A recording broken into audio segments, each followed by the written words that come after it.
নতুন একটা দিন, নতুন একটা সকাল। শুভ সকাল বন্ধুরা, কেমন আছো? আমি মিতালি, আমার নতুন একটা ব্লগে সবাইকে স্বাগত। আজকের ভিডিওতে কোনো মিউজিক দিইনি, ভাবলাম এরকমই নর্মাল একটা ব্লগ তোমাদের সঙ্গে শেয়ার করি। আজ হচ্ছে শুক্রবার, আর এখন ঘড়িতে বাজে সকাল 4:45। ভোরও বলতে পারো, অনেকে ভোরও বলে। আর এইমাত্রই ঘুম থেকে উঠলাম, ঘুম থেকে উঠে কাজকর্ম শুরু করে দিলাম সংসারের। তো কদিন ধরেই দেখছি ঘুমটা 4:30 বাজলে কিংবা 4:45 বাজলেই হঠাৎ করে ভেঙে যাচ্ছে। যদিও তার পেছনে রয়েছে অনেক বড় একটা কারণ, সেটা হলো আমাদের গাছের ফুল। তো গতকাল আমাদের ধুতুরা ফুল গাছ, দুটো ধুতুরা ফুল গাছের চারা এনে লাগিয়েছিলাম পাশের বাড়ির রত্নাদিদের বাড়ি থেকে। তো একটা চারা মারা গেছে, আর একটা চারা বেশ ভালোই হয়েছে, বড়। বেশ ধুতুরা ফুলও কিন্তু ফুটছে, হয়তো একদিন দুদিন ফোটে না, কিন্তু যখন কুড়ি আসে পুরো গাছ ঝাঁকড়িয়ে আসে। তো গতকাল 12টা ধুতুরা ফুল ফুটেছে। তো কি হয়েছে, ঘুম থেকে উঠে দেখি 6টা ফুল নেই। তাহলে বোঝো, এত ভোরবেলায় উঠেও দেখি গাছে ফুল নেই।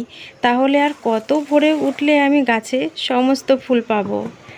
তো একজন কাকিমাকে দুদিন আগে বলেছিলাম, ওনাকে যখন দেখলাম আমাদের কাছ থেকে ফুল তুলতে, তো উনি বলছে কি, সব তো নিয়ে রেখে গেছি। তো ওনার ওই কথাটা শোনার পর আমার খুব হাসি পেয়ে গেছিল।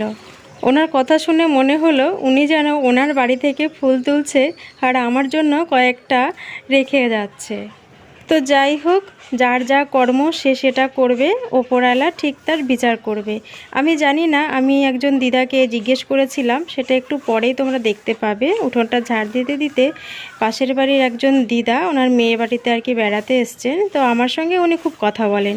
তো ওই দিদাকে আমি জিজ্ঞেস করছিলাম যে, দিদা, যারা লোকের বাড়ি থেকে ফুল, এটা রীতিমতো চুরিই বলবো আমি, না বলে নেওয়া মানে এটাকে চুরিই বলে, নিয়ে যে ঠাকুরের সেবায় দেয় বা ঠাকুরের চরণে দেয়, এটা কি কোনো পুণ্যি পায় বা পুণ্যি হয় যে দেয়, এই কাজটা করে? তো উনি বলছে, দেখো, যার যার কর্ম সে সে করবে, সেটা নিয়ে তুমি কোনো চিন্তা করো না। আরেকটা মজার কথা বলি, তো এই যে দেখো দিদাটা হেঁটে আসছে, তো এই দিদাটাকে জিজ্ঞেস করেছিলাম। তো মজার কথা যেটা সেটা বলি।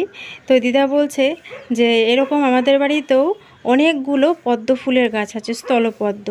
তো উনি রোজ যখন আর কি ফুলের সিজনটা থাকে, 100 থেকে 150 খানা পদ্ম ফুল উনি বাড়ি থেকে তোলে। তো উনি ওনার ঠাকুর সেবায় যতটা প্রয়োজন সেটুকু দিয়ে আশেপাশের বাড়িতে দুটো দুটো করে উনি ফুল দিতেন। তা আমি বললাম যে, তোমার মতন কজন হয় গো? সবাই শুধু লোকের বাড়ি থেকেই নিয়ে যাওয়ার জন্য ঘুম ভেঙে যায় ভোর রাতে, দিতে আসে কয়জন? লোকের বাড়ি থেকে জিনিস নিয়ে যাবে, আবার লোকের নামেই সমালোচনা করবে। এটা কেমন ধরনের সমাজ আমি বুঝি না।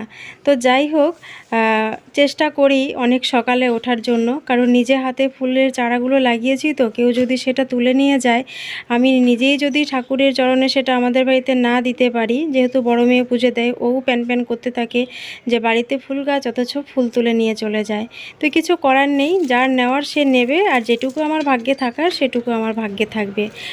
আমার ভাগ্যে যতটুকু ওপরওয়ালা লিখে পাঠিয়েছেন আমি কিন্তু সেটুকুই পাবো, এর থেকে বেশি আশা করলে কিন্তু আমার হবে না।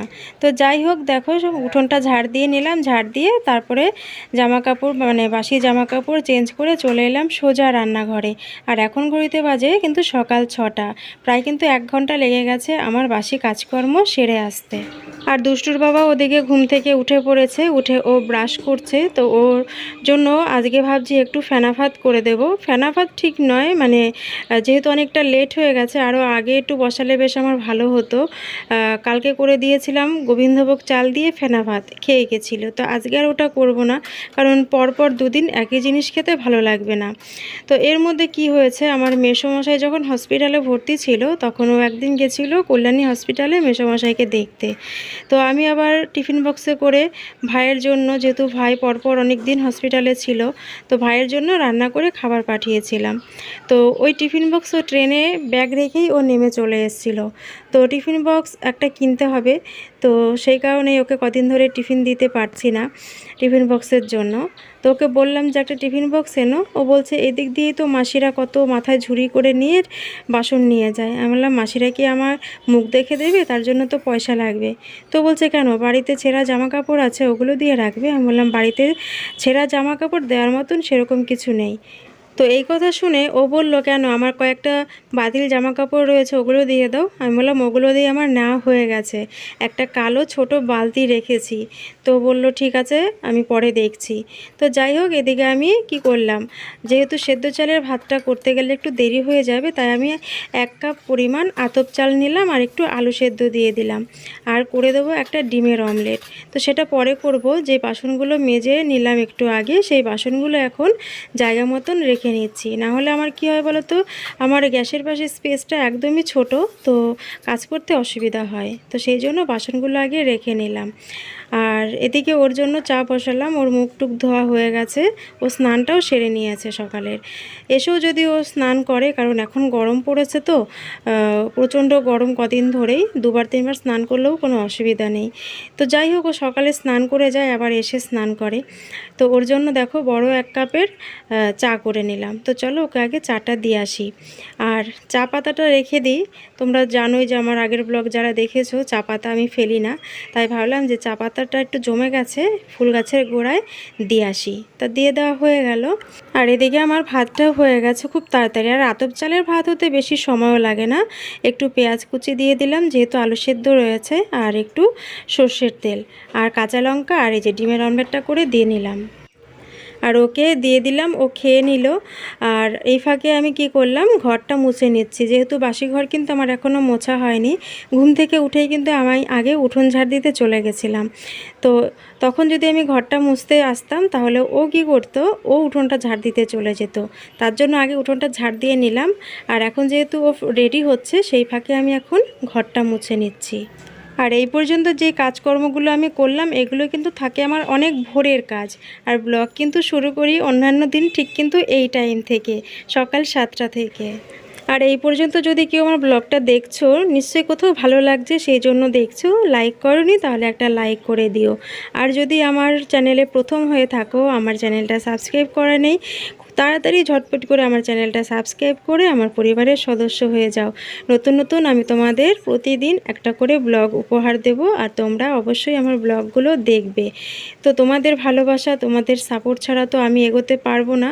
আর তোমরা আমাকে এত ভালোবাসা দিচ্ছ, তো এইভাবে ভালোবাসা দিও, যাতে আমি আরও ভালো ভালো ব্লগ তোমাদের সঙ্গে শেয়ার করতে পারি। আর এদিকে দুষ্টুর বাবা বেরিয়ে গেছে, তারপরে বাসি জামা কাপড়গুলো এখন ধুয়ে নিচ্ছি। আর প্রতিদিন কিন্তু আমি এভাবেই সংসারের সমস্ত কাজগুলো স্টেপ বাই স্টেপ করি। না হলে কি হয় বলো তো, আমি যদি আগে থেকে ঠিক না করি যে আগামীকাল আমার দিনটা কিভাবে শুরু করব, যে কিভাবে দিনটা শুরু করব আর কিভাবে তোমাদের সঙ্গে দিনটা আমি শেয়ার করব। তো যাই হোক, বাসি জামা কাপড় এগুলো দেখো মেলা হয়ে গেছে। আর এখন কিন্তু 7:30 বাজে। দেখো কত রোদ্দুর। আর তোমরা হয়তো খেয়াল করে দেখতে পাচ্ছ, আমি জামা কাপড় মেলছি, তার নিচেই কিন্তু ধুতুরা ফুল গাছটা রয়েছে। আর আজকে গাছে 6টা ধুতুরা ফুল ফুটেছে, গতকাল ফুটেছিল 12টা। তো চলো আরও একটা মজার কথা তোমাদের সঙ্গে শেয়ার করি। তো যেই দিদাটার কথা সকালে বলছিলাম, তো ওই দিদাটা আরও একটা কথা বলল যে কে তোমাকে নিয়ে সমালোচনা করে সেটা নিয়ে তুমি কিন্তু একদম চিন্তিত হবে না। কারণ যে তোমাকে নিয়ে সবসময় সমালোচনা করে, তার কিন্তু নিজেকে নিয়ে কখনোই ভাবার সময় হয় না। কারণ সে তোমাকে নিয়ে ভাবে, সে খারাপ ভাবুক, সে তোমাকে নিয়ে ভালো ভাবুক, সেটা বড় কথা নয়।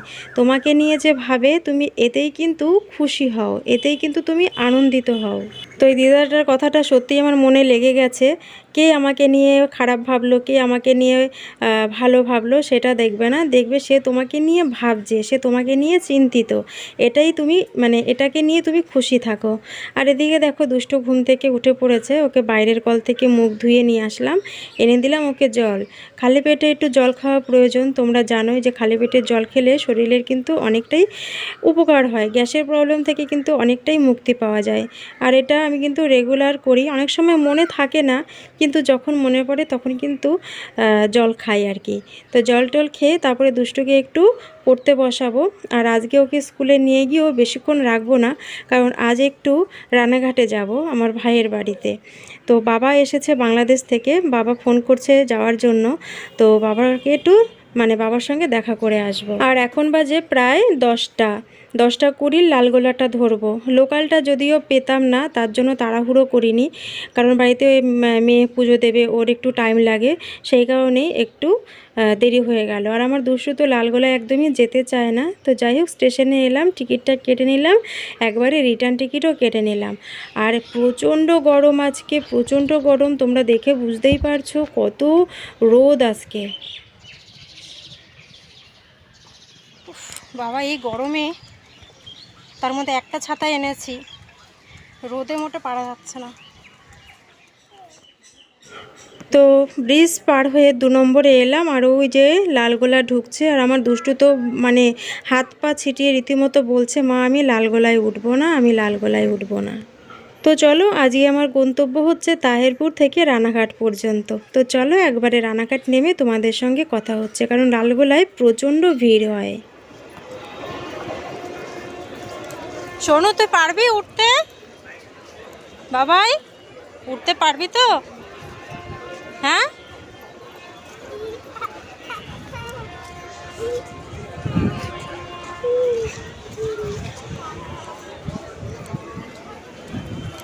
আমার তো ভয় লাগে,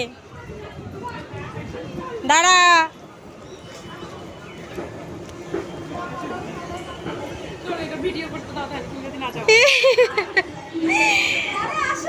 ভয় লাগে, তো খুব ভয় পেয়ে গেছিলাম সিঁড়িতে উঠতে। তো যাই হোক, অবশেষে নেমে তারপর টোটো করে চলে এলাম এই যে ভাইয়ের বাড়ি। আর এই যে আমার বাবা বসে আছে। তো চলো, ব্লগটার বেশি বড় করলাম না, কেমন লাগলো সেটা কমেন্ট করে কিন্তু অবশ্যই জানিও।